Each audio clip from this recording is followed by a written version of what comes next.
So I've taken the bumper of the Toyota Alphard to repair it. It's all the brackets at the bottom have broken out over a period of time, really by driving over curbs and little things like that just happen generally. So I'm going to show you how I repaired it myself. It's not a perfect situation. There's the COVID virus epidemic going on just now, so basically I've taken it out, popped it into the back of the garden and been working on it. It's the way I've done it. It's not perfect. It's just something that I needed to get done fast as possible, and we've not had access to a lot of gloves and stuff like that, which you normally use with fiberglass. I'm not great with fiberglass, so everything I've said is just conceptual. Have a look at it, and that's the way I've done it. I've got the bumper up and running and working, and I'll stick it on, and maybe in about 5,000 miles I'll tell you how it's survived. But as per usual with all my videos, they're really ropey, and that's the way I do it. Generally speaking, things work. Yeah, that's my disclaimer. Do it at your own risk. Hi there, and what we're going to do today is we're going to record how to repair a car bumper. So it's a COVID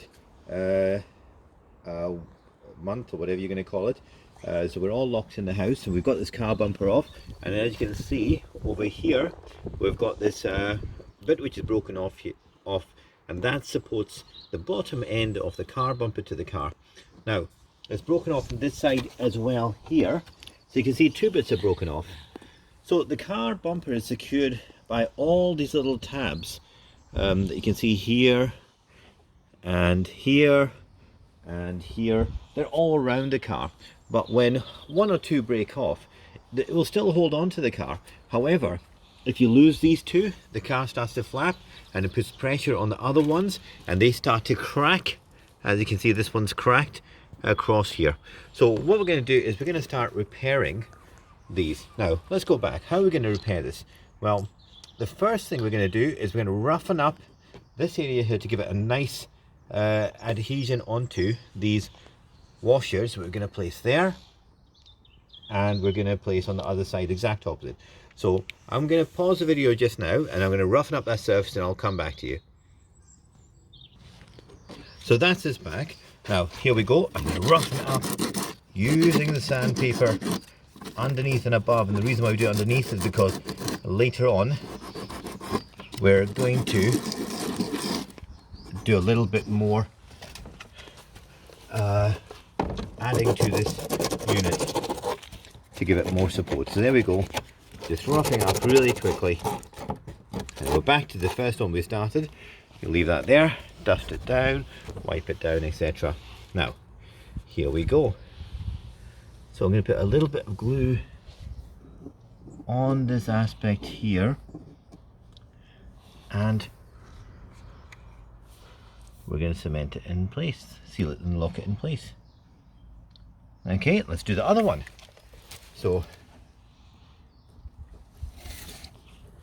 now it's important not to knock your washers out of place. So later on what we're going to do is we use some clamps and clamp them shut, and that will also help to get a nice tight contact. So it's all about contact. So we're trying to find the original hole. There it is. That's it there. Okay, I'm going to pause the video again just while I go get some clamps. So this is the clamp we're going to be using. You can get this from any DIY store, and there it goes. Applies a bit of pressure. We're going to do the other one now.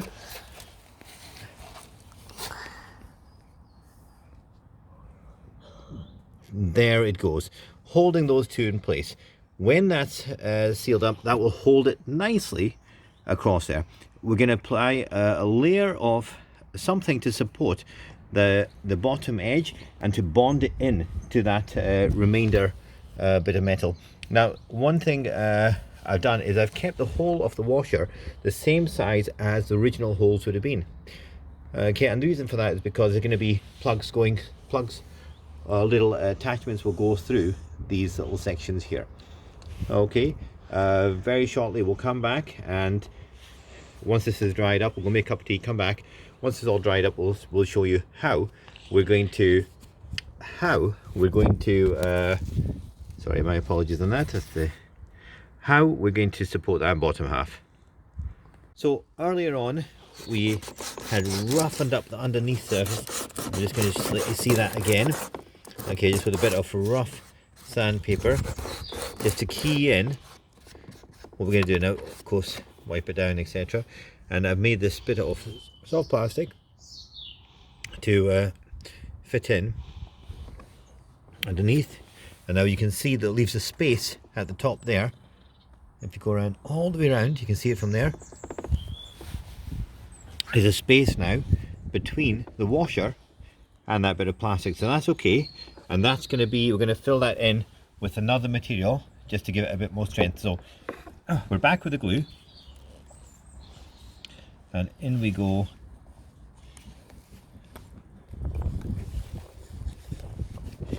With the glue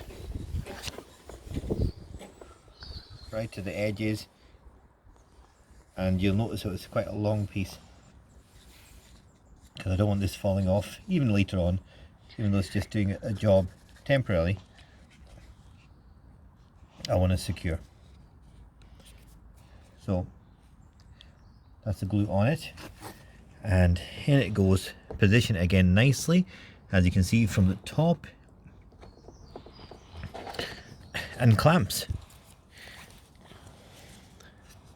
to hold it into place.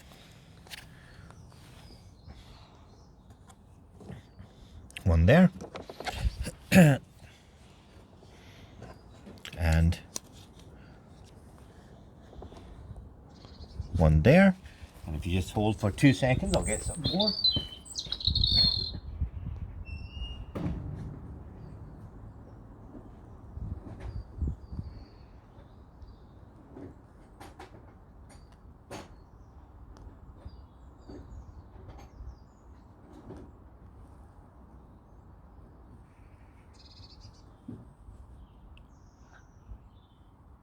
Okay, we haven't got any more, so we'll just stop it there, Diane. Oh.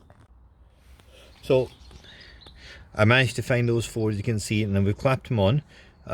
You can now see quite clearly the space above it, and that's I'm going to put some sort of substrate on there. There's also a small crack over here, so slightly weakened, but we'll come and address that very shortly.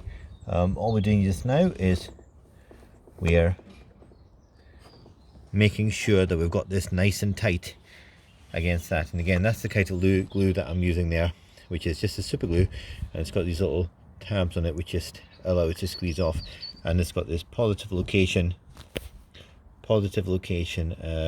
lock here, so it means that you don't have the issues of your glue sticking constantly to the lid. Okay, there we go, and we'll just pause that now. So this is where we've got to so far. We've put this rubber bit here, which is about 3mm thick rubber, and we've cut a patch and we've added it on, and we've got the washer here and a space there. Now what we need to do is reinforce that area. So if you look at this side, what I've done is I've taken a bit of super glue and I've tied and I've glued the fiberglass, a fiberglass patch. Now you see it's a woven kind of material, and I'll just show you this in a few seconds. You stay there. It's almost like a cloth. You can buy these online. Okay, they're fairly cheap, and then I've glued it on. Okay, so when this comes off, you can see that it's stuck there, and that makes it easier to apply. Now what I've also done is I've drilled a hole straight through the washer. So coming over the washer side, okay, I've gone through the washer and I've drilled out that hole, and that's where our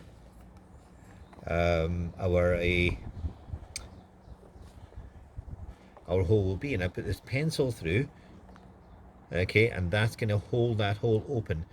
Okay, and then when we're ready to remove it, we put the fiberglass on there, we put the resin in there, and when we're ready to move it, we pull it out like so.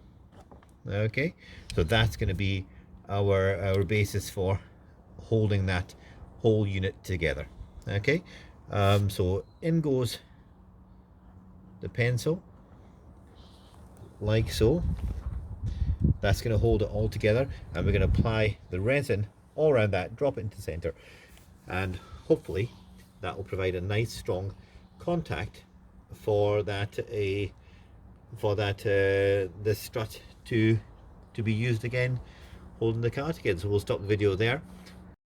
So what I've done in addition is I've taken a drill bit and I've drilled a hole from the original washer all the way through the rubber bit that we put at the back. So, and then inserted this bit of drill bit with a bit of masking tape around it, and that will stop the resin falling into the hole, so we don't have to be, it gives us less to drill out. The fiberglass webbing has been doubled up, and we're going to apply some resin onto that, and then we're going to pour some resin into this gap. Now you'll notice here there's a half washer, and I pushed a half washer in there just to provide a little bit of support for the unsupported portion of the original washer. We showed you that earlier, and that will just lock into there and just give it a bit of support. So I've just cut it and popped it in there. Okay, it's not going near the hole, it's away from the hole. And over here where that little crack was, we just put again a little bit of webbing across there, a double piece of webbing. So the next thing now is to mix that fiberglass and come back to it and apply it. We'll stop the video there. So what we're doing is just going to mix the resin up, and you can see this is the activator that I've got there, and it's an Isopon product that I'm using. You can use any resin that you pick, fiberglass resin, and that's my Isopon resin. Okay, I'm going to pour some into the bottle. As you see, the red stuff, as I said, the activator is already in there. I'm just using a standard. There it goes. And I think I've got enough that you don't have to put too much in there, because it's just a waste. I'm going to mix it up. You see the red is mixing in to provide this resin, which was a liquid before, which will now set. The more red you put in, the quicker it sets. Okay, so I'll stop the video there. So there's a repair done on that one. Over here there's another repair done there. There's the other repair, looks a bit messy, but hey, it's functional.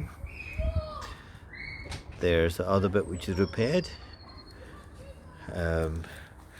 We've got another cracked bit there which is now solid. That's actually solid resin all the way through. And again, another solid resin through.